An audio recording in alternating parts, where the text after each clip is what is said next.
Everyone, नमस्ते। My name is Bhavdeep Patidar. मैं आप सभी का स्वागत करता हूं नेविगेट इंस्टीट्यूट के चैनल पर।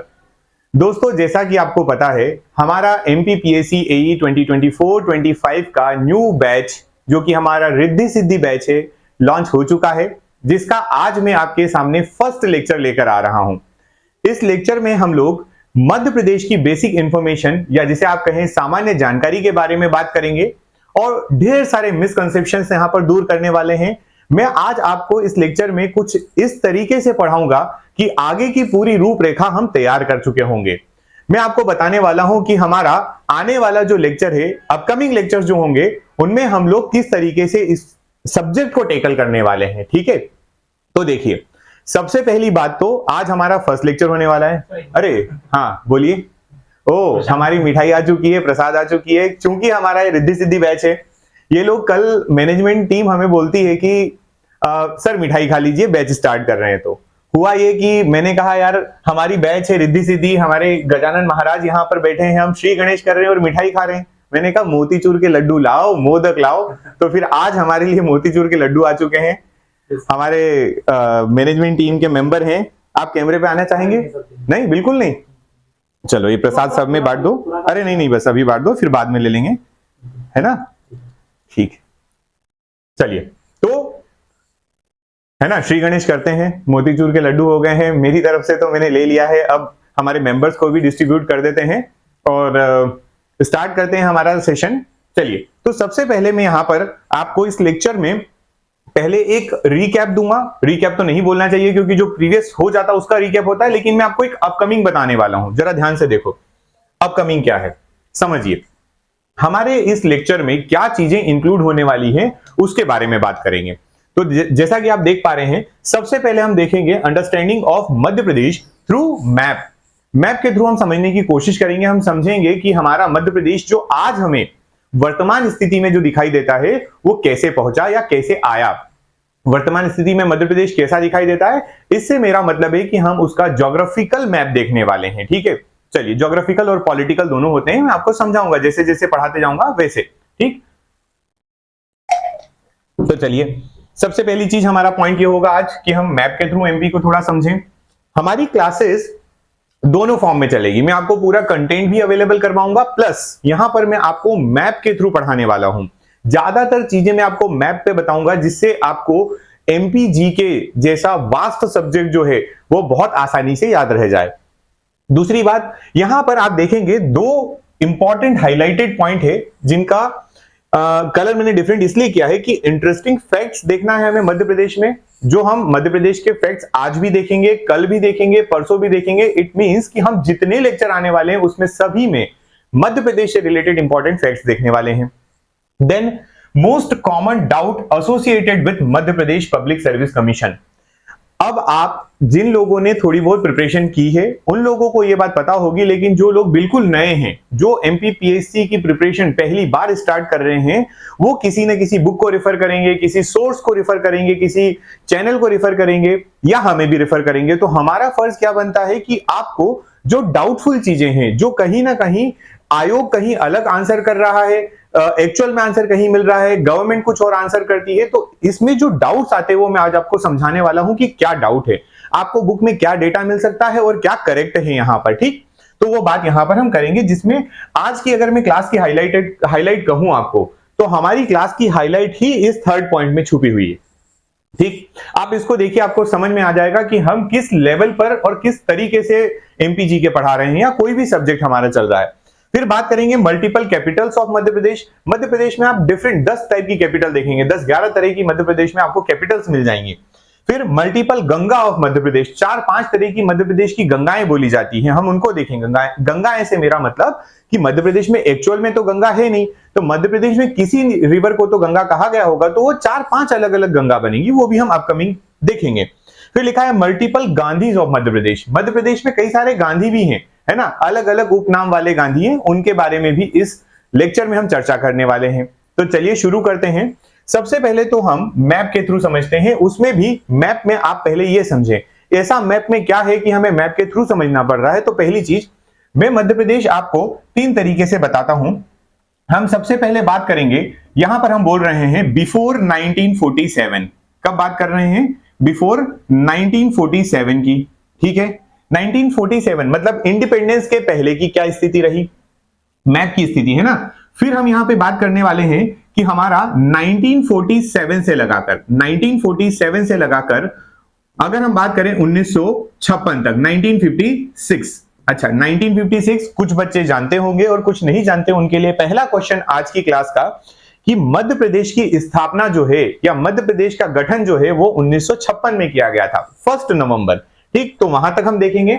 देन हम बात करने वाले हैं यहां पर हमारा 1956 से लगाकर 2000 तक क्या स्थिति रही, ठीक है। अब ये 2000 क्यों लिखवाया गया है कि 2000 में मध्य प्रदेश से छत्तीसगढ़ अलग हुआ था, और फिर लास्ट एक हम पढ़ेंगे जिसमें हम बोलेंगे आफ्टर 2000, या आप इसको बोल सकते हैं कि आपका आज का मध्य प्रदेश, ठीक। तो इन बेसिस पे मैं मध्य प्रदेश का मैप डिवाइड करने वाला हूं, ठीक है ये बात। तो सबसे पहले बिफोर 1947 के मैप की बात करें तो आपके सामने ये एक मैप है। हो सकता है ये आपको थोड़ा धुंधला दिख रहा हो, मैं इसको मार्क कर देता हूं। मध्य प्रदेश के मैप को अगर आप देखें तो मध्य प्रदेश का आपको मैप, अच्छा जितने बच्चे तैयारी कर रहे हैं उनसे मेरी एक रिक्वेस्ट है अभी से, ठीक, कि आप मध्य प्रदेश का फ्री हैंड मैप बनाना स्टार्ट कर दो। मध्य प्रदेश का मैप आपको बनाना आना ही चाहिए। मध्य प्रदेश का मैप आप बिना देखे बनाएं, ऐसा आपको मैप प्रिपेयर करना है। रीजन क्या है प्रिपेयर करने के पीछे, कि जब आप मैप पढ़ लेंगे तो आपको बहुत सारी ज्योग्राफी की चीजें जो हैं वो इजीली क्लियर हो जाएंगी, आपको कुछ ज्यादा लिखना नहीं पड़ेगा। और हम लोग ये भी जानते हैं कि हमारा जो ब्रेन है वो पिक्चराइजेशन या पिक्चर फॉर्म में जो डेटा होता है उसको बहुत जल्दी एक्सेप्ट करता है और रिमेंबर करता है, ठीक है। मतलब याद करने के लिए पिक्चराइजेशन जरूरी होता है। तो वही चीज मैं कहना चाह रहा हूं कि मैप अगर बनाना सीख गए ना तो ज्योग्राफी की मैक्सिमम चीजें तो आपकी बड़ी आसानी से कवर हो जाएगी। अब जरा आप ध्यान से देखें, आपके सामने ये मैप बना हुआ है, मैंने जो आउटलाइन की है ये हमारा मध्य प्रदेश है। कब तक? ये मध्य प्रदेश की बात कर रहे हैं। मैं यहां पर अभी कुछ ज्यादा नहीं लिख रहा हूं, मैं यहां लिख रहा हूं 1947। क्या लिख रहा हूं? मध्य प्रदेश 1947 में, ठीक है। मध्य प्रदेश 1947 में ऐसा, ठीक ये बात। चलिए अगर ऐसा था तो फिर उसके बाद क्या हुआ, उसकी भी बात करना पड़ेगी। तो जब हमारा मध्य प्रदेश 1947 से लगाकर हम लोग 1947 से 1956 तक कैसे रहे, 1956 तक हमारा मध्य प्रदेश वैसा ही रहा। कैसा? जैसा हमने यहां बताया है 1947। इसको मैं एक काम करता हूं और आपको बता देता हूं, 1956 तक हम ऐसे ही रहेंगे, ये 1956 तक, ठीक है। अब जब मध्य प्रदेश का गठन होगा क्या होगा?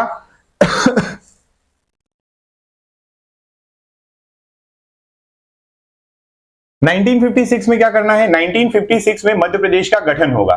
1956 में मध्य प्रदेश का गठन होगा तो इस समय हमारे राज्य से कुछ क्षेत्र अलग होकर महाराष्ट्र को दिए गए, और वो जो क्षेत्र थे वो करीब 8 क्षेत्र थे जो हम डिटेल करते समय जब मध्य प्रदेश का गठन, फॉर्मेशन ऑफ मध्य प्रदेश पढ़ेंगे तब मैं आपको बताऊंगा, ठीक है। ये बात समझ पा रहे हैं आप लोग? ये चीज मुझे बस इसका रिप्लाई कीजिए कि जो बात मैंने आपको मैप के थ्रू बताई अभी, ये कि आप मध्य प्रदेश का मैप एक ये देखने वाले हैं कि 1947 के पहले और 1947 से 1956 के बीच कैसा रहा। तो हमारे लिए हमने कहा कि 1947 से 1956 में ऐसा रहा। हाँ अविनाश, बिल्कुल, है ना, ठीक, समझ रहे। तो 1947 से 1956 तक हमारा मध्य प्रदेश ऐसा रहा। ऐसा से मेरा मतलब यह है कि यहां अगर आप ध्यान से देखेंगे तो यहां पर आपको मैं मध्य प्रदेश की सीमाएं बना रहा हूं अब, ठीक है। मध्य प्रदेश की सीमा बना रहा हूं, थोड़ा सा देखिएगा ध्यान से। ये देखिए, अब 1947 से 56 में जब मध्य प्रदेश का गठन हो रहा था, फॉर्मेशन हो रहा था, तो ये वाला जो पार्ट है, ये वाला पार्ट जो मैंने अभी शेड किया है, ये वाला एरिया महाराष्ट्र को दिया गया। किसको दिया गया? महाराष्ट्र को। 1956 में एक्चुअल में महाराष्ट्र नहीं था, वो बंबई राज्य हुआ करता था, पर ठीक है अभी आप महाराष्ट्र बोलेंगे तो चलेगा, पेपर में भी महाराष्ट्र आता है, ठीक है। तो यहां पर टोटल 8 एरियाज थे। कितने थे? 8 एरियाज थे। इनके बारे में डिटेल करेंगे हम लोग। नागपुर, यवतमाल, भंडारा, अकोला, चांदा, बुल्ढाना एक्सेट्रा, वो सारे जो एरियाज हैं वो हमने किसको दे दिए गए? किसको दिए? महाराष्ट्र को दिए जब मध्य प्रदेश का फॉर्मेशन हुआ। तो मध्य प्रदेश कैसा दिखता है वो भी बात कर लेते हैं कि जब ऐसा हुआ तो मध्य प्रदेश कैसा दिखाई दिया। मध्य प्रदेश ऐसा दिखाई दिया। अब आपको क्लियरली विजिबल होगा मध्य प्रदेश। तो देखिए ये नीचे वाला पार्ट जो था वो क्या हुआ? महाराष्ट्र में चले गया। ये मध्य प्रदेश में हुआ। जी हाँ, मध्य प्रदेश एक डाउट है कि 1947 में मध्य प्रदेश का गठन नहीं हुआ। तो देखिए, Madhya Pradesh is the integral part of India. Madhya Pradesh Bharat में था, और जब हम आजाद हुए तो हमारे यहाँ पे राजे रजवाड़े हुआ करते थे, प्रोविंसेस हुआ करते थे। वो प्रोविंस जो थे उनमें मतलब अलग अलग रियासतें थी हमारे पास। तो रियासतों को हमने क्या किया, पहले सभी रियासतों को देखा, उनमें फिर हमने बाइफर्केशन किया। हमने part 1, part B, part A, B, C, D, इस तरीके से 4 बड़े पार्ट में डिवाइड की रियासतों को, और उनमें से 79 रियासतों को लेकर हमने मध्य प्रदेश को बनाया। तो इस बीच में ये सब काम करने में और भी राज्य बने, केवल मध्य प्रदेश नहीं देश में। तो इसके लिए हमें थोड़ा टाइम लगा। ये मैं आपको पूरा जब गठन पढ़ाऊंगा ना तो क्लियर एक चीज आपको समझ में आएगी। और मैं ये तो गारंटी देता हूं कि चाहे आपने अगर एक बार पढ़ भी रखा होगा ना, तब भी आपको कुछ नया एग्जाम ओरिएंटेड सीखने को मिलेगा। मैं ये नहीं कह रहा हूं कि मैं कुछ भी, मैं उसमें का टीचर बिल्कुल नहीं हूं कि मैं अननेसेसरी डेटा लेकर आकर आपके सामने परोस दूंगा, बोलो पढ़ो, है ना। मेरा ये बिल्कुल आदत नहीं है। मैं to the point exam oriented बात करता हूं। प्लस अपनी तारीफ बिल्कुल नहीं करना चाहिए, पर मैं आपको एक बात कह दूं कि आपके ये जो नोट्स रहेंगे एमपीपीएससी एई में, जितने नंबर आप स्कोर करने की सोच रहे हैं, मतलब बच्चे लगभग 45, 42, 45 के बीच में सोचते हैं, तो अगर आप हमारे साथ जुड़े हुए हैं तो आप इतना अचीव कर पाएंगे।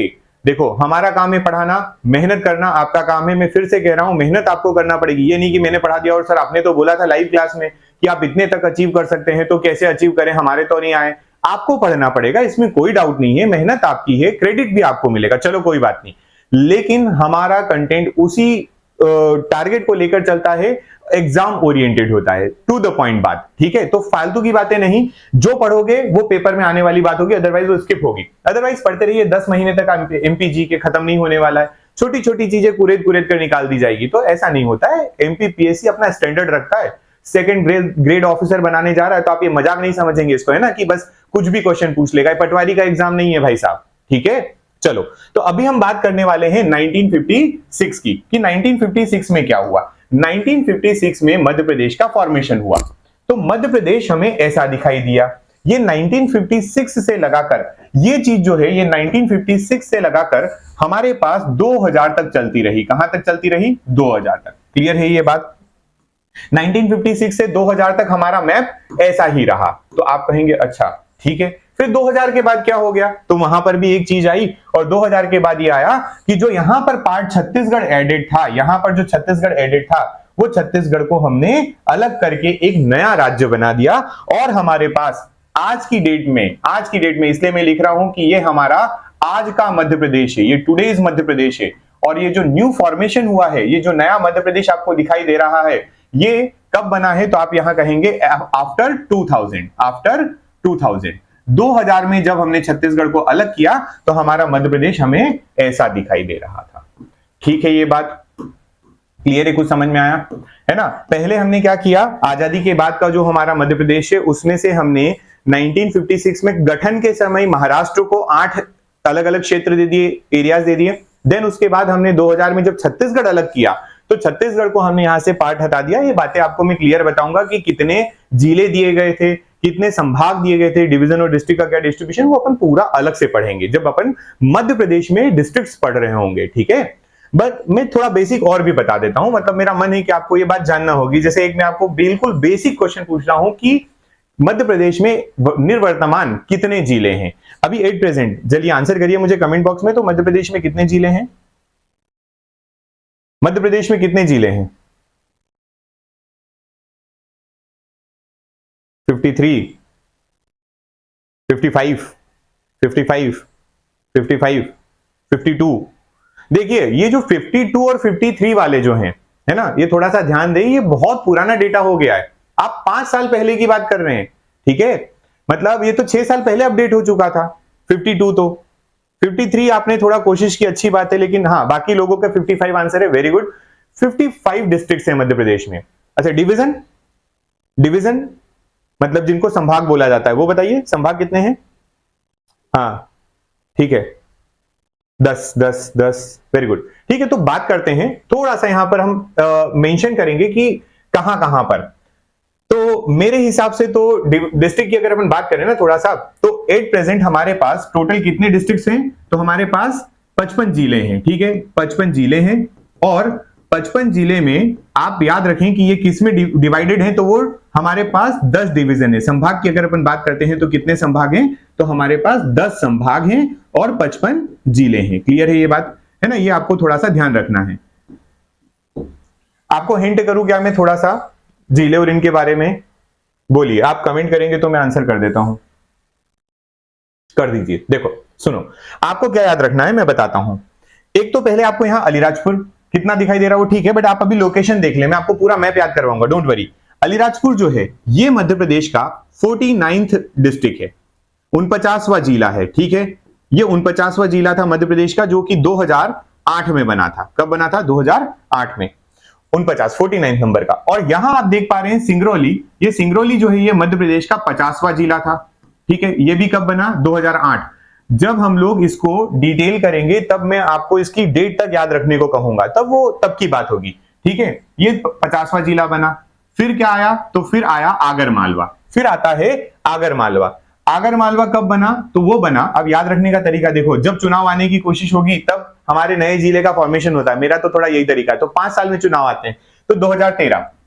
क्या याद रखेंगे? 2013। तो कौन से नंबर का हो जाएगा ये? 50 हो चुके थे, तो 51वां जिला जो है, 51वां जिला जो है वो कौन बना हमारा? आगर मालवा बन गया। फिर उसके बाद टीकमगढ़ से अलग होकर निवाड़ी बनता है। टीकमगढ़ से अलग होकर क्या बनता है? निवाड़ी। ये निवाड़ी जो है ये आपका 52वां जिला बनता है। कौन सा जिला बना ये? 52वां जिला। और कब बना? तो आप इसको बताएंगे 2018 में, ठीक है। यहां तक का, इसलिए मैंने कहा कि आप 6 साल पुरानी बातें कर रहे हैं। कुछ का आंसर था, हाँ अब हो गया, बाय मिस्टेक हुआ है, तो ठीक है। पर निवाड़ी जो है वो 2018। ये इंग्लिश हिंदी दोनों में चलेंगे, बस अभी एक ऐसा इन जनरल बता रहा हूं, इसलिए मैं बता रहा हूं, ठीक है। अब उसके बाद आपको 3 जिले और हैं आपके पास। आपके पास 53rd जिला आएगा, 54th आएगा और 55 आएंगे, ठीक है। ये 3 जिले हैं, ये तीनों की तीनों 53वां, 54वां और 55वां जो जिला है, ये तीनों की तीनों जिले 2023 में घोषित किए गए, बनाए गए 2023 में। याद रखेंगे, देखो सीक्वेंस, 2008 में 2 बने हैं, 2013 में 1 बना है 5 साल बाद, अगेन उसके 5 साल बाद 1 बना है, 2023 में 3 बने हैं। अब ये 3 कौन कौन से हैं? तो एक आप ध्यान रखें यहां से, एक हमारा बना है, ये सतना के पास से निकला है हमारा मैहर। सतना के पास से हमारा कौन सा जिला बना? एक मैहर बन गया, ठीक है, ठीक। उसके बाद एक जिला और बात करें हम लोग, कौन सा बना है? तो वो है हमारा छिंदवाड़ा से निकला हुआ। छिंदवाड़ा से निकला कौन सा? हमारा टीकमगढ़। छिंदवाड़ा से हमारा कौन, सॉरी टीकमगढ़ कहा मैंने, छिंदवाड़ा से जो है वो पांढुरना, ठीक है।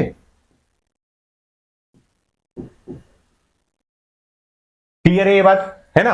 और आप यहां देख रहे होंगे रीवा। रीवा कहां दिख रहा है आपको? ये रहा। रीवा से जो है वो मऊगंज बना है। क्या बना है? मऊगंज, ठीक है। आज हम इस क्लास को इसी तरीके से रख रहे हैं। ये 3 जिले जो हैं आपके, ये नए जिले हैं जो 2023 में बने हैं। इसका मैं आपको 2-3 चीजें पढ़ाऊंगा कि ये जिले जब बने तो इन जिले में कितनी तहसील शामिल की गई थी, है ना? ये भी आपको यहां पर याद रखना पड़ेगा कि जिलों में कितनी तहसील, क्योंकि आप एक चीज नोटिस करें, 2023 की जो एग्जाम है वो आपकी हुई नहीं एमपीपीएससी एई की, तो इस साल एमपीपीएससी आने वाली है फाइनल। तो जो डेटा है आप इसको चाहे करंट अफेयर समझे, चाहे आप स्टैटिक समझ ले, पिछले साल का हो गया, लेकिन ये पूछेगा जरूर, लेकिन ये जरूर पूछा जाएगा, ठीक है ये बात। चलिए, यहां तक किसी को कोई डाउट? आगे बढ़े। ये मेरा आपको एक जिले, मतलब जो मैप के थ्रू समझाने का था वो था। मैं आपको आगे मैप और बताता हूं। जैसे ये मैंने ब्लैंक मैप लिया, हम कुछ इस तरीके से पढ़ाई करेंगे। हम क्या करेंगे, जिले का मैप जो होगा ना, मतलब पूरा अपना मध्य प्रदेश का जो मैप होगा, उसमें जब जरूरत पड़ेगी तो जिले वाला, अदरवाइज आप ब्लैंक मैप लेकर इसमें हम लोग थोड़ी इंफॉर्मेशन फीड कर लेंगे ताकि हमें पूरा ध्यान रहे। जैसे अब मैं बात करूं मध्य प्रदेश के टोटल पॉपुलेशन की, ठीक है, मध्य प्रदेश की पॉपुलेशन की बात करें तो यहां की जो पॉपुलेशन है, मध्य प्रदेश की पॉपुलेशन बहुत सारे लोगों को याद होगी, लेकिन अब बात यह है कि ये डेटा जो है अभी थोड़ा सा ओल्ड है, नई हमारे पास सेंसस आई नहीं, नई सेंसस हुई नहीं, ये कहना चाहिए, है ना? डेटा मिलने में अभी कुछ टाइम लग रहा है। तो पॉपुलेशन जो 2011 के अकॉर्डिंग हमें पता है वो कितनी है, तो वो है 726,26,809। आपको डेटा इसी तरीके से याद रखना है जैसा मैंने कहा। रीजन कि याद रखने का तरीका होता है, इससे आपको इजीली चीजें याद रह जाती है। 726,26,809 ये पॉपुलेशन जो है, ये पॉपुलेशन जो है, अब भारत में एक पॉइंट और याद रखें कि ये भारत में कौन से नंबर का है, तो हम कहेंगे fifth most populous state of India, populous state of India. ये भारत का पांचवा सबसे बड़ा राज्य है जनसंख्या की दृष्टि से। किसकी दृष्टि से? जनसंख्या। डिटेल करेंगे तब मैं आपको बताऊंगा पांचवा क्यों, और आपकी बुक में एक डेटा गलत भी मिलता है छठा, वो भी क्लियर कर देंगे, राइट। ये हो गई पॉपुलेशन की बात। तो अब हम कर लेते हैं हमारे एरिया की बात। किसकी बात कर लेते हैं? एरिया वाइज, या जनसंख्या के बाद हम बात करने वाले हैं मध्य प्रदेश के क्षेत्रफल पर। तो मध्य प्रदेश का क्षेत्रफल कितना है? तो अगेन इसको आप कैसे याद रखेंगे? तो 308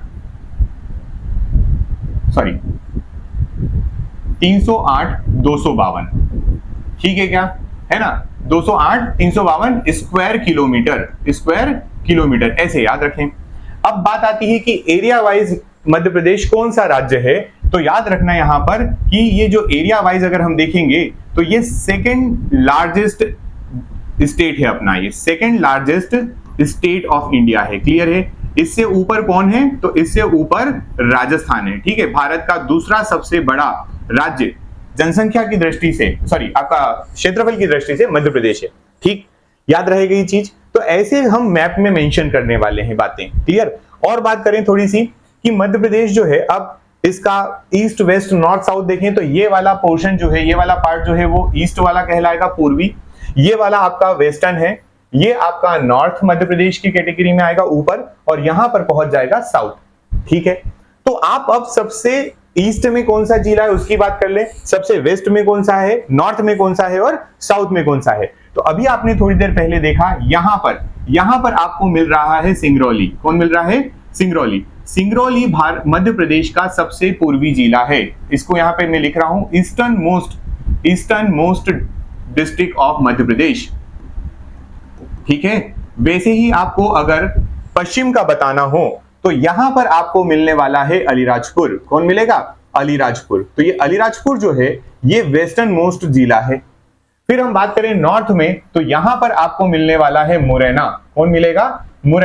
मुरैना जो है ये मध्य प्रदेश का सबसे उत्तरी जिला है, सबसे उत्तरी जिला। और यहां आप देखेंगे दक्षिण में आपको बुरहानपुर मिलेगा। कौन मिलेगा? बुरहानपुर। ये बुरहानपुर जो है ये मध्य प्रदेश का सबसे दक्षिणी जिला है, ठीक है। सबसे दक्षिणतम जिले कौन से हैं? तो ये दक्षिणतम में ये बुरहानपुर आ जाएगा। फिर सबसे उत्तरी तो मुरैना, सबसे पूर्वी तो सिंगरौली, और सबसे पश्चिमी तो अलीराजपुर। अब बात आती है कि सर अगर ऐसा है तो हमें यह भी बताइए कि मध्य प्रदेश का पूर्व से पश्चिम में क्या विस्तार है या कितना विस्तार है। मध्य प्रदेश का पूर्व से पश्चिम में कितना विस्तार है हमें बताइए। तो चलिए इसको भी हम विस्तार से बता देते हैं कि कितना है। तो आप यहां याद रखेंगे 870 किलोमीटर्स। कितना याद रखेंगे? 870 किलोमीटर्स मध्य प्रदेश जो है वो पूर्व से पश्चिम में है। ये आपका डेटा याद रखने लायक है। 870 किलोमीटर मध्य प्रदेश का सबसे पूर्वी और सबसे पश्चिमी पॉइंट के बीच में इतना किलोमीटर का गैप है। वहीं हम बात करें हमारा उत्तर से दक्षिण में, किसमें बात करें? उत्तर से दक्षिण में अगर हम देखें तो यहां पर आपको उत्तर से दक्षिण में जो दिखाई देगा, उत्तर से दक्षिण में आप देखें तो मध्य प्रदेश 605 किलोमीटर है। कितना है? 605 किलोमीटर। मतलब मुरैना का सबसे नॉर्थ वाला पॉइंट और बुरहानपुर का सबसे दक्षिणी बिंदु जो होगा वो 605 किलोमीटर। मैंने आपको इसका एरिया बता दिया है। मैंने आपको इसमें सबसे ईस्टर्न, वेस्टर्न, सदर्न और नदर्न जिले बता दिए हैं। बात करते हैं हम लोग थोड़ी सी और, जहां पर हम मध्य प्रदेश के एक्सपांशन की बात करेंगे कि मध्य प्रदेश कितना फैला हुआ है। पर बात यह है कि जब यहाँ एक्सपांशन की आप बात करते हैं ना, तो आपको पहले लैटिट्यूड और लॉन्गिट्यूड, जिनको हम अक्षांश और देशांतर कहते हैं, उनका नॉलेज होना चाहिए। अक्षांश और देशांतर का नॉलेज होना चाहिए। तो बस वो अक्षांश देशांतर के नॉलेज की बात करें तो आपको मैं पूरी वो क्लास लूंगा, है ना, वो तो मैं आपको पढ़ाने वाला हूं। बट फिर भी अगर मैं अभी आपको इन जनरल बताऊं तो ये जो है ये आपको मैं बनाकर बता रहा हूं मध्य प्रदेश के लिए कि हमारी, एक सेकेंड, है ना, हमारा मध्य प्रदेश जो है वो मध्य प्रदेश कहां से कहां तक फैला हुआ है, ये बात बताना है, ठीक है। तो देखो बताते हैं।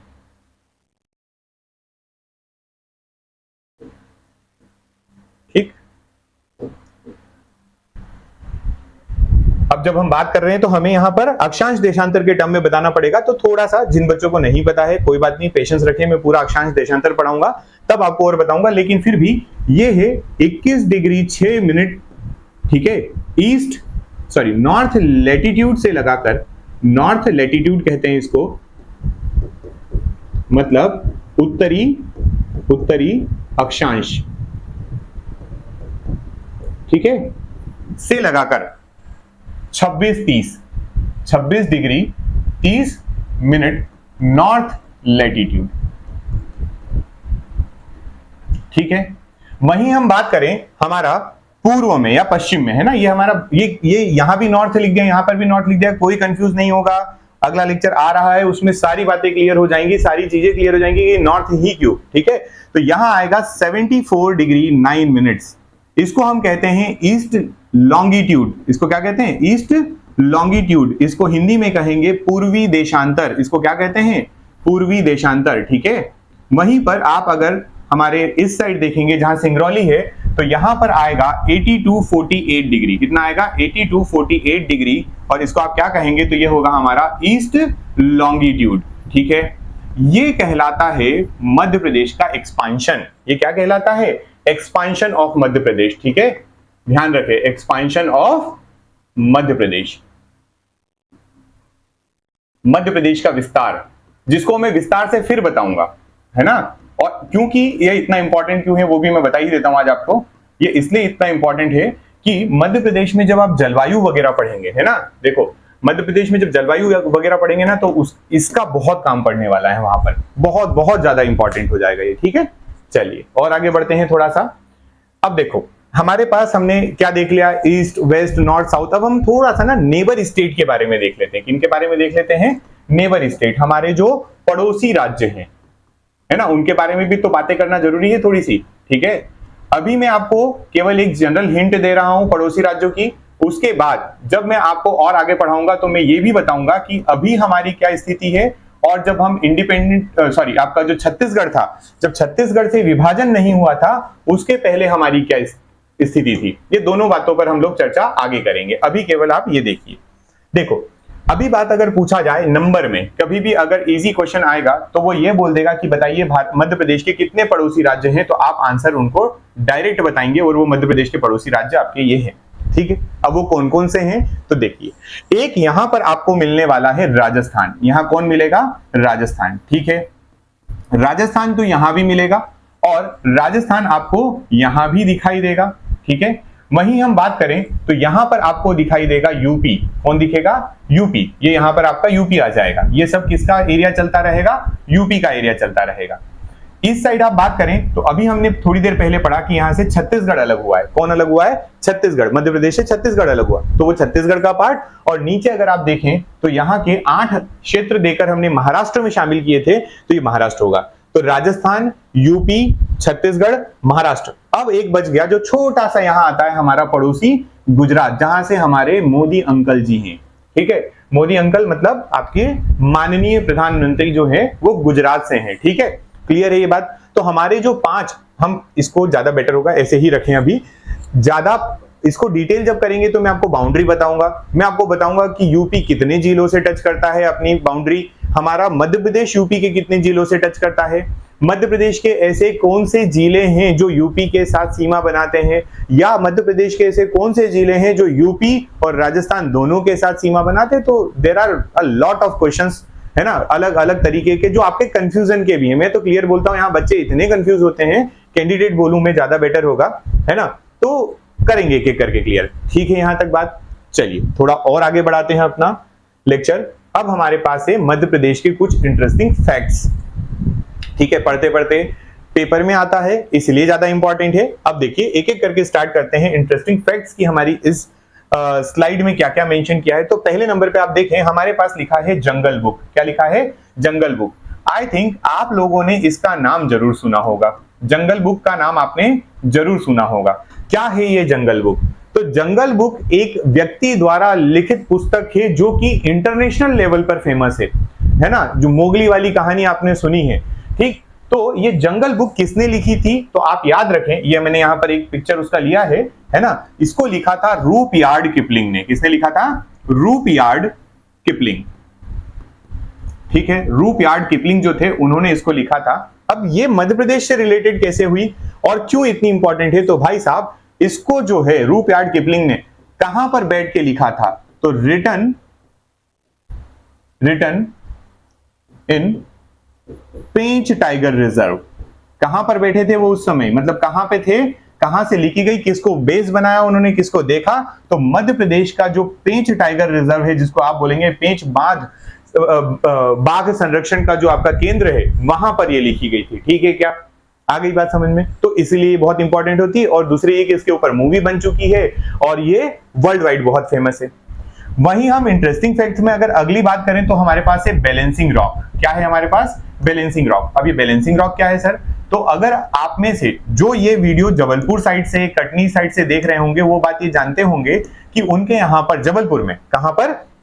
जबलपुर में एक ऐसी रॉक है जो आप इस पिक्चर को देखो, बस मैंने इसीलिए मेंशन किया है कि आप समझेंगे। एक बड़ी रॉक के ऊपर एक छोटी सी यहां पर रॉक रखी है। छोटी सी से मेरा मतलब है बहुत छोटी नहीं है, बड़ी, और कांटेक्ट पॉइंट जो है वो बहुत कम है, लेकिन फिर भी ये किसी भी अर्थक्वेक, किसी भूकंप, कोई आंधी, किसी से भी ये नहीं हिलती। ये रॉक इसी तरीके से जमी हुई है, इसलिए आप याद रखें ये बैलेंसिंग रॉक जो है ये कहां की है? तो ये आपको जबलपुर में देखने को मिलेगी। कहां पर? जबलपुर में। ये भी मध्य प्रदेश का एक बहुत प्यारा फैक्ट है। ठीक है, नेचुरल चीज है इसलिए इसको मेंशन किया है। अगली बात करें, जो हर पेपर की जान होती है ये क्वेश्चंस, जिसमें एक वर्ड तो यहां आ ही गया, मेंशन कर दिया गया, यूनेस्को। ठीक है, आप पढ़ेंगे तब आपको मैं नेशनल पार्क में भी यूनेस्को का नाम लूंगा, मैं बायोस्फीयर रिजर्व में भी यूनेस्को का नाम लूंगा, मैं सिटीज के नाम में भी यूनेस्को का नाम लूंगा। अभी मैं जो 3 चीजें लेकर आया हूं ये ऐतिहासिक चीजें हैं, बहुत पुरानी हैं, जो मध्य प्रदेश का गौरव है। ठीक है, आप मध्य प्रदेश में देखें तो एक आपको दिखता है Khajuraho group of monuments, Khajuraho के मंदिर। क्या दिखाई देंगे? खजुराहो के मंदिर। अब खजुराहो के जो मंदिर हैं वो आप सब पूरा डिटेल पढ़ेंगे जब हिस्ट्री पढ़ेंगे कि खजुराहो के मंदिर किसने बनवाए, क्यों इतने फेमस है, किस दिशा के मंदिर सबसे ज्यादा फेमस है। ये इस वंश के जो शासक थे उसमें ढंगदेव का आप नाम सुनेंगे, चंदेल वंश के राजा का नाम सुनेंगे आप। तो उन्होंने जो ये मंदिर बनवाए, उन मंदिरों में खजुराहो के पूरे जो ग्रुप ऑफ मॉन्यूमेंट है उनको हमने यूनेस्को में शामिल किया है। यूनेस्को वर्ल्ड हेरिटेज साइट, विश्व विरासत स्थल, इसको क्या कहते हैं? विश्व विरासत स्थल कहते हैं। ठीक है, तो इन विश्व विरासत स्थल में जो मध्य प्रदेश में है उनमें हमारे पास यहाँ बहुत इंपॉर्टेंट 3 चीजें हैं, उनको देखेंगे हम कौन कौन है।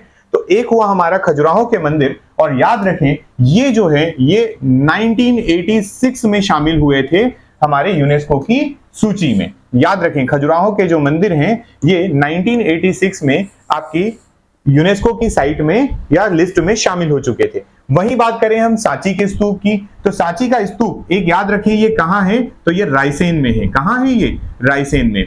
ये सांची का स्तूप जो है ये आपके महान सम्राट अशोक ने बनवाया था। मौर्य साम्राज्य के जो महान सम्राट रहे अशोक, उन्होंने बनवाया था। हिस्ट्री में इनका नाम आएगा। इसके ईयर की बात करें तो ये 1989 है। 1989 में हमारी सूची से, हमारे यहाँ से मध्य प्रदेश से यूनेस्को की सूची में शामिल होने वाले हमारी साइट, हमारा स्थल कौन सा है? तो सांची है। वही बात करें भीमबेटका की, भीमबेटका कहां है? तो भीमबेटका अगेन, भीमबेटका अगर आप देखेंगे तो ये भी आपको कहां दिखाई देगी?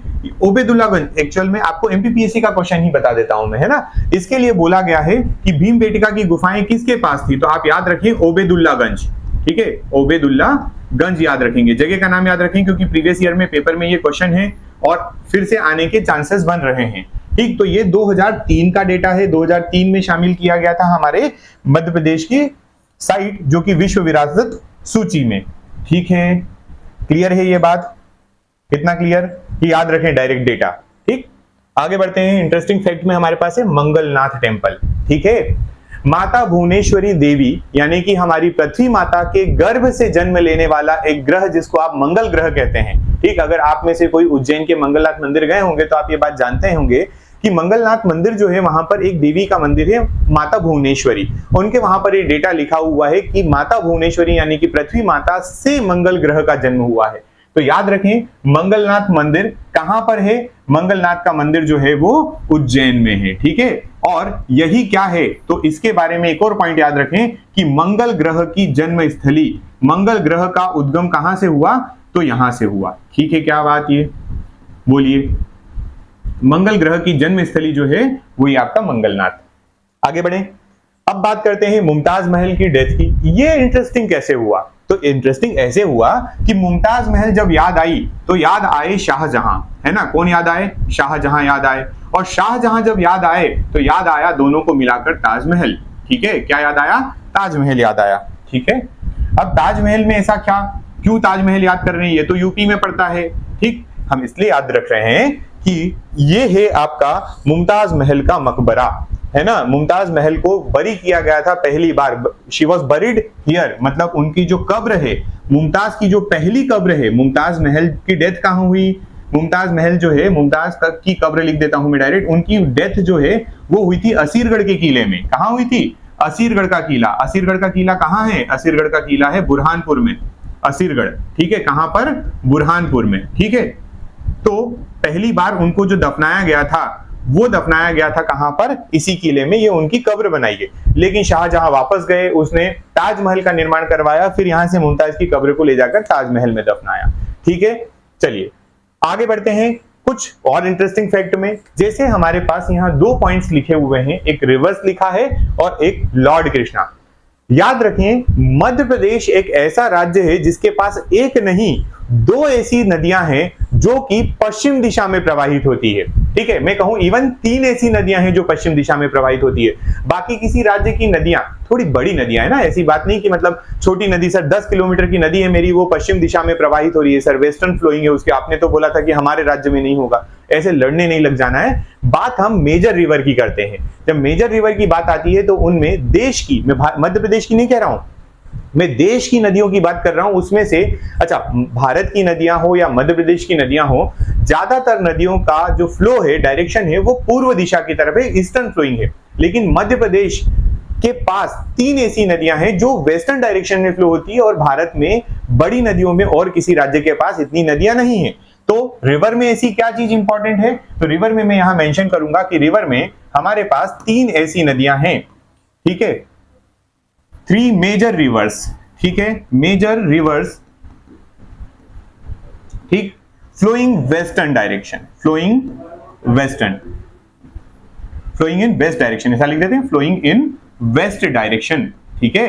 और वो नदियों के नाम आपको याद रखना है क्योंकि ये पेपर में डायरेक्ट आ जाते हैं। पहली बात, कौन सी नदी? तो एक आप याद रखेंगे, नर्मदा। मां नर्मदा जो है उनकी दिशा भी जो है वो कौन सी है?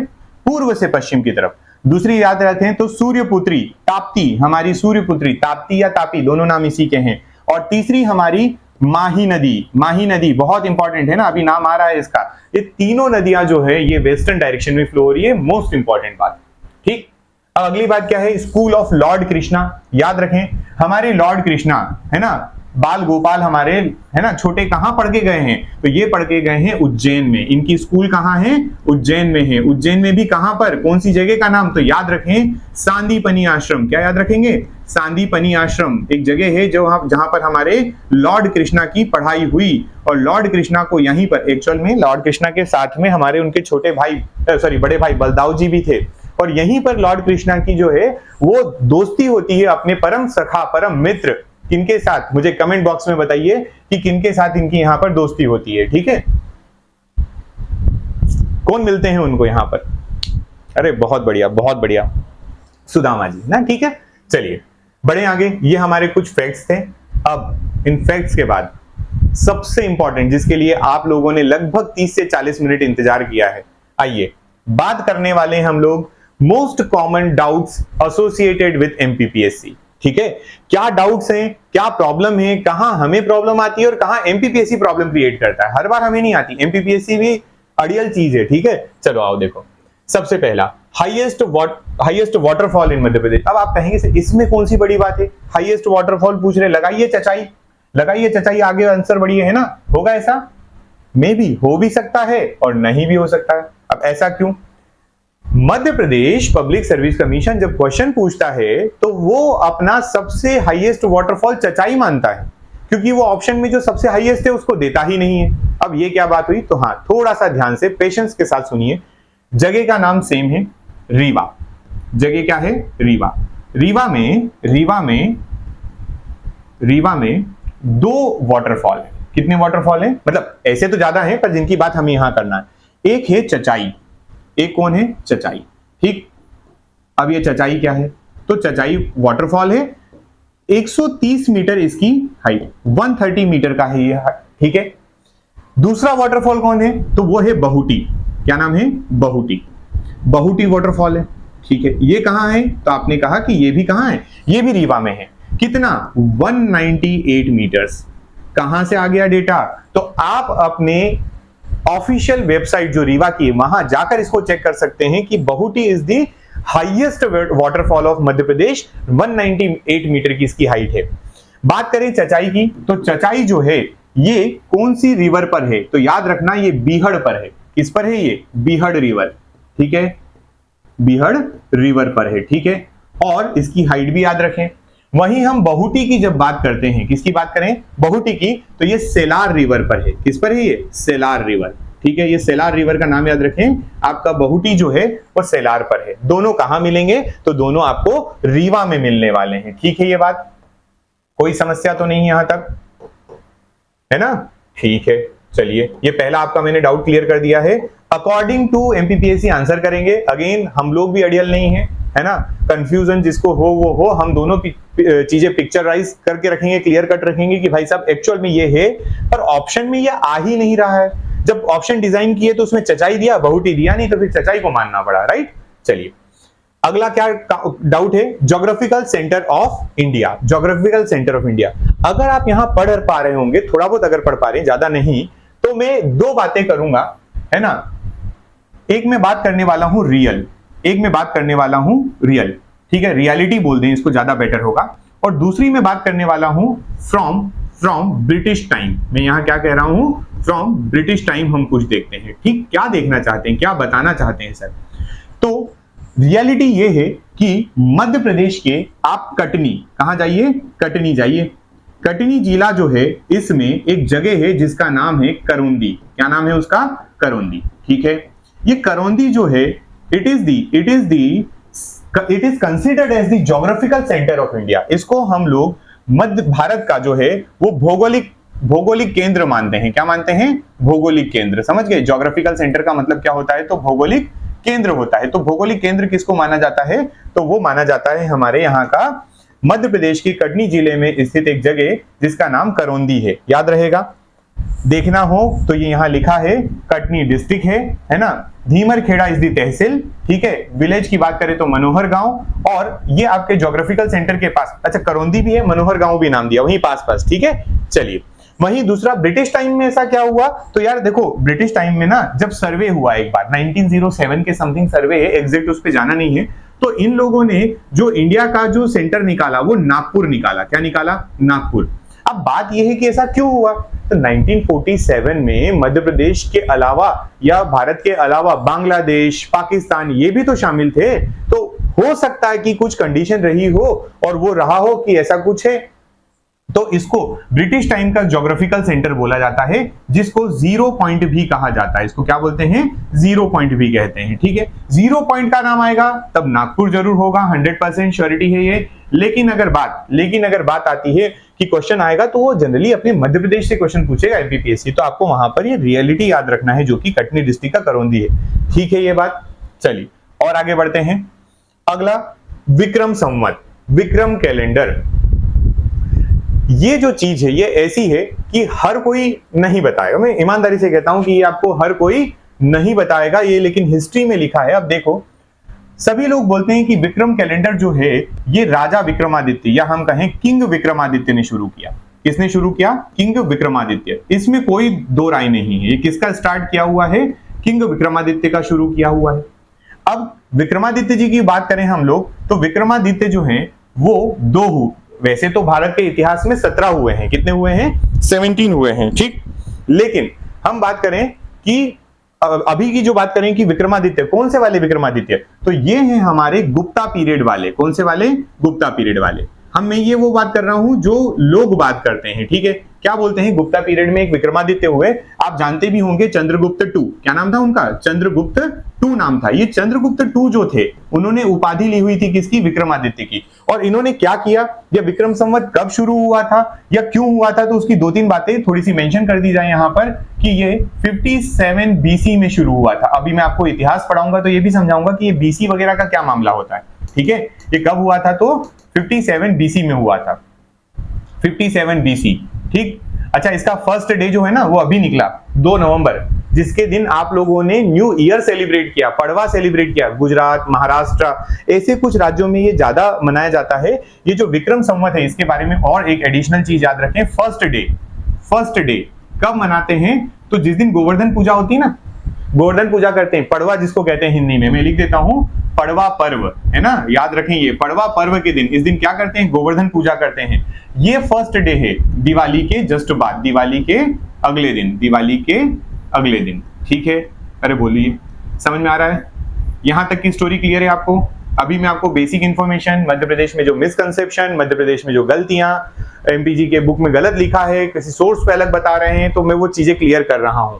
अब बात आती कि अगर इन्होंने शुरू किया होता, मैं विक्रम संवत पे आता हूं, विक्रम संवत अगर हमारे गुप्ता पीरियड के चंद्रगुप्त सेकंड जी ने शुरू किया होता, तो भाई साहब गुप्ता पीरियड जो है वही एग्जिस्टेंस में आया 319 एडी के बाद। बोलिए, ये 319 के बाद आता है, और ये संवत पहले कैसे शुरू हो सकता है? बात समझ में आ रही है मेरी आपको?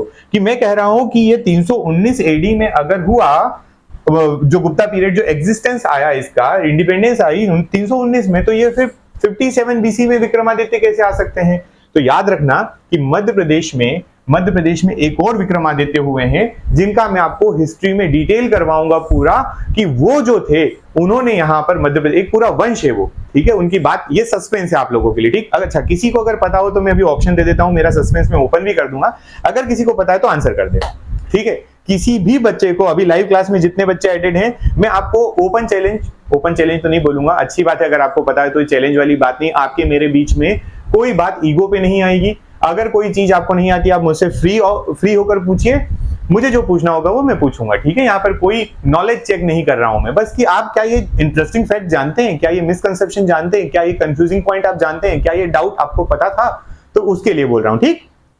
चलिए, अच्छा, क्यों बना था, क्यों स्टार्ट हुआ था, तो वो भी मेंशन कर लेते हैं कि ये जो हमारे विक्रमादित्य ने हैं, विक्रमादित्य जो थे, उन्होंने क्या किया था? विक्रमादित्य ने शकों को हराया था, है ना, ऑन दी ओकेशन ऑफ, कब स्टार्ट किया गया था ये? On the occasion of, one second, defeat of शक, है ना, जो सकास थे, है ना, शक जो थे, शक, उनको हराया गया था, और उनके हराने के बाद, है ना, स्टार्टेड बाय, शक को हराने के बाद स्टार्टेड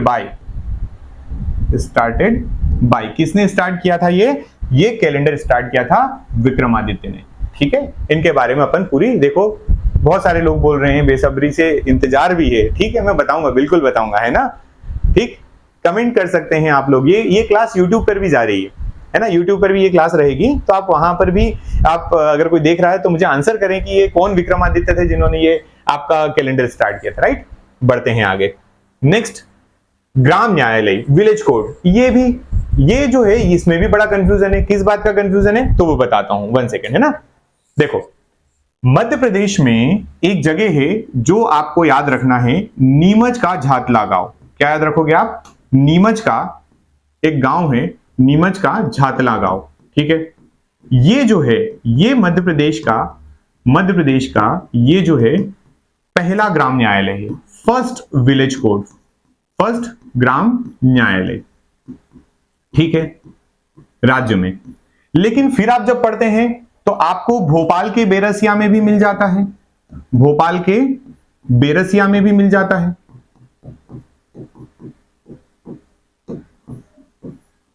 यहां पर भी देखते हैं तो लिखा रहेगा फर्स्ट ग्राम न्यायालय या विलेज कोर्ट।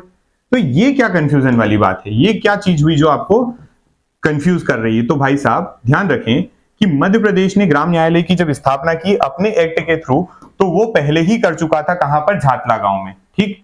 लेकिन जब भोपाल के बेरसिया में आया तो ये आया एक्ट के थ्रू, एक्ट ऑफ 2008। कब का एक्ट था? ग्राम न्यायालय का एक्ट आया था 2008 में, और उसके थ्रू आया था ये, ठीक है। और 2008 का एक्ट जो है वो इंप्लीमेंट हुआ था, इंप्लीमेंट तो मतलब पूरी तरीके से इंप्लीमेंटेड इन, ये याद रखेंगे, पूरी तरीके से लागू कर दिया गया था 2009 में। तो ये जो ग्राम न्यायालय बना था ये 2009-10 में बना था, जो कि बाद में बना, 2009-10 का ग्राम न्यायालय है, ठीक है। याद रहेगा क्या? झातला गांव में पहला था, जो कि पहले ही बना दिया गया था, ये 2009-10 के पहले, जब ये एक्ट नहीं आया था, है ना, ग्राम न्यायालय एक्ट नहीं आया था उसके पहले। तो पहला वाला पॉइंट ये है। और बेरसिया क्यों? क्योंकि ये एक्ट के थ्रू बना, ये क्लियर रखें। अगले पॉइंट पर आते हैं, देखो, tropic of cancer. Tropic of cancer में बस एक चीज ध्यान रखें, ये आगर मालवा। वैसे तो आपको ट्रॉपिक ऑफ कैंसर में कोई दिक्कत नहीं होगी, लेकिन आगर मालवा आप ध्यान रखें कि देखो यहां पर मैंने एक चीज मेंशन की है, ये शाजापुर। बहुत सारी बुक में आज भी शाजापुर लिखा हुआ आता है। क्या लिखा हुआ आता है? शाजापुर। लेकिन ध्यान रखें ट्रॉपिक ऑफ कैंसर जो है वो आगर मालवा से पास होती है। कहां से होती है? आगर मालवा से, ना कि शाजापुर। ठीक है क्या? शाजापुर से नहीं निकलती भाई साहब, वो शाजापुर का जो हिस्सा था आगर मालवा पहले, तो इसलिए ऐसा हुआ। ठीक है, क्लियर है ये बात? चलो और आगे बढ़ते हैं। अब हमारे पास है टोटल ज्योग्राफिकल एरिया वाला एक कंफ्यूजन। तो अभी मैंने आपको बताया कि मध्य प्रदेश का टोटल ज्योग्राफिकल एरिया 308,252 याद रखें, हाँ या ना? आपने ये याद रख लिया। लेकिन क्या हुआ था कि मध्य प्रदेश जब छत्तीसगढ़ से अलग हुआ, एमपी और सीजी जो अलग हुए, ये एमपी सीजी कब अलग हुआ? 2000 में अलग हुआ, है ना? तो 2000 में जब अलग हुआ तो यहां पर एक किरार घाटी करके समथिंग जगह थी, जहां को लेकर मध्य प्रदेश और छत्तीसगढ़ के बीच में एक डिस्प्यूट चल रहा था। क्या चल रहा था? डिस्प्यूट चल रहा था। और डिस्प्यूट जो था वो केवल कितने के लिए था? तो वो डिस्प्यूट था जो 7 स्क्वायर किलोमीटर के लिए। तो मध्य प्रदेश का डेटा आपको कभी कभार ना 308,252 की जगह क्या मिल सकता है? 308,245 मिल सकता है। ये ध्यान रखें कि ये अब डेटा नहीं है, आपको जो सही याद रखना है वो याद रखना है। क्लियर है ये बात? ठीक, तो आज कुछ इलेक्ट्रिसिटी में फॉल्ट हुआ है शायद, है ना? ठीक, तो अब एक काम करते हैं हम लोग कि ये जो आपका यहां तक डाउट वाला जो पॉइंट है, यहां तक मैंने पूरा कंप्लीट कर दिया है। इसके बाद जो है मैं आपको नेक्स्ट इसके अलावा जो मैंने चीजें यहां पर ऐड की है, मैं बहुत इंटरेस्टिंग चीजें आपके लिए लेकर आया था। जैसे कि यहां पर लिखा है आपके सामने multiple Capitals, multiple Ganga, multiple Gandhi's, ये सारी बातें ये जो है मैं आपको अगेन अगले लेक्चर में कंप्लीट करवाऊंगा। तो आज के लिए हम जो है अपना सेशन यहीं तक रखते हैं। ये जो जितनी चीजें मैंने आपको बताई हैं ये सारी ध्यान रखें। आपको मैंने बता दिया कि ये जो हमारा बैच है रिद्धि सिद्धि बैच, इसमें हम किस तरीके से पढ़ने वाले हैं, एक इंट्रोडक्शन मैंने आपको दिया है। बाकी आप यहां पर इसका डिटेल देख सकते हैं। मैं 3rd पॉइंट तक आ चुका हूं आप लोगों के लिए पढ़ाते पढ़ाते। इन 3 पॉइंट को मैं अगले लेक्चर में कवर करके आपके सामने ले आऊंगा। ठीक है, तो चलिए मिलते हैं नेक्स्ट लेक्चर में। Thank you so much. जी अभिषेक, हाँ हाँ ठीक ठीक, बिल्कुल। हाँ, ये क्लास आपको लाइव और रिकॉर्डेड भी रहेगी। अभी तो खैर मैं यूट्यूब पर भी डाल रहा हूं, लेकिन ये आपको ऐप में रहेगी, तो वहां ऐप में आप बाद में अगर चाहें तो तब भी देख सकते हैं, है ना? अगर आप लाइव नहीं जुड़ पाते किसी कारणवश, अगर आप जॉब कर रहे हैं, मोस्ट इंपॉर्टेंट चीज की बहुत सारे लोग जो जॉब वाले हैं वो कैसे कवर अप करेंगे, तो आप इसको बाद में भी देख सकते हैं, कोई दिक्कत नहीं, कोई इश्यू नहीं। ठीक ठीक ठीक, ओके ओके, ठीक। Thank you thank you thank you thank you.